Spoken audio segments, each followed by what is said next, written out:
Now, the Science Forum South Africa is currently underway at the CSIR International Convention Centre in Pretoria. The three-day event has brought together about 4,000 delegates, and high on the agenda will be discussions on the inclusive nature of science and, of course, its potential to drive economic and societal progress in South Africa. Ofentse Setimo is our reporter who is, of course, bringing this to us live here on Morning Live. And again, you know, we spoke about diplomacy earlier on, Ofentse, and in terms of science in that space, because some countries would have this and not much else to offer. So these soft diplomacy issues do come into stark focus. But of course, you're going to continue telling us more about what's happening there. Absolutely, Sakina. Well, you know that during the opening address by the science minister, he actually urged some of the scientists to try and use science to benefit the members of the community or South Africans in general. Well, joining me right now is Rori Mpete, who's actually the CEO for Afrique, of which they are actually manufacturing products that actually tackle issues of hygiene and the likes. Thank you so much for your time, Rori. Can you just tell us a bit more about the products that you are manufacturing and what prompted you to go this direction? Hi, morning and morning to all the viewers. What we do at Afrique, we manufacture hand wash ready toilets with an aim to save water, improve hygiene, and incorporate grey water usage in everyday living. So what we have here are two of our flagship products. What we have on the left hand side is what we call a V-System. It's a toilet that comes fitted with a hand wash basin, allowing the user to use the toilet, flush and wash their hands all at the same time. This prompts hygiene and equally saves water, as the unit only flushes with 3 liters of water as compared to the 6-liter flushing toilet that you find in normal standard buildings. Then we have a male version of the product, which is the P basin, where the male user is allowed to urinate, flush and wash their hands, improving male hand washing hygiene in all public sanitation facilities. So these products were manufactured in plastic, one, to eliminate vandalism in public toilet spaces, and equally improve the usage of color and equally coordination in ECDs, primary schools, where kids associate learning with color and equally improving hygiene at the same time. Absolutely. This sounds like a brilliant idea, and considering what transpired in Hammanskraal with the outbreak of cholera, don't you think this would have been quite useful in order to tackle that particular situation? In fact, let me just ask you this as one of the manufacturers in the hygiene sector. What do you believe could have been done to avert the situation in Hammanskraal? As you know, media reports had been coming up year after year, but there was no response from government itself.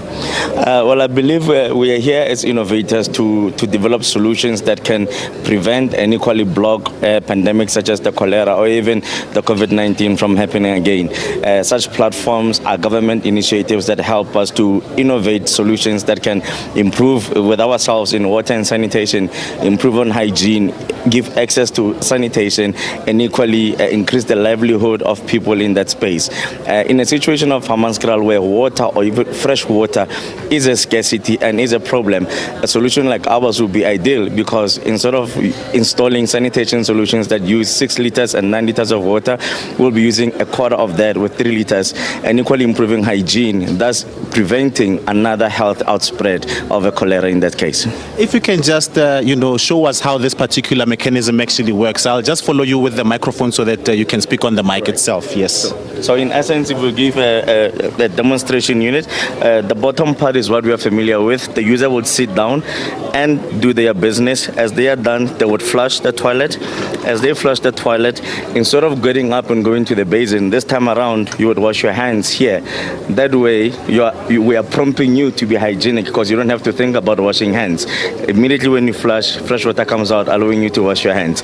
What you see now here, this is a solution that we are currently installing in ECDs across Gauteng, where we're eradicating bucket toilets in early child development centers across Gauteng province, where we're improving hygiene and equally incorporating grey water usage.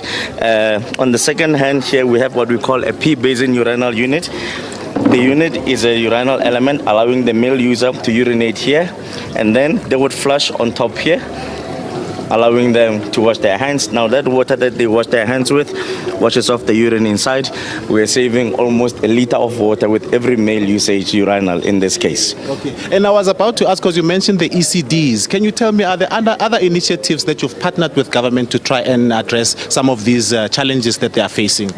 Correct. For us to be where we are, that we have a product today, we were supported immensely by government programs, the Department of Science and Innovation, programs of the Water Research Commission through the WADA and SASTAP program, and equally the Innovation Hub. These are all entities that are developed to propel grassroots innovators like ourselves so that we can have products that are commercial in this market. Now, having a product like this helps us to attract the people that work with hygiene, the people that are in the wash space, such as brands like Dettol and brands like Reckitt, where now we have a rollout program with them where we rolled out 2 entities, 2 ECDs in Soweto, where we found the crutches were using literally a 5-liter bucket to relieve themselves. They didn't have a toilet infrastructure. They didn't have any toilets whatsoever. And we're talking about 90 kids plus that were using a bucket every day. But on the 1st of November this year, we launched these products that are installed in crutches. And now the kids are confident, they are hygienic, and they're saving water every day.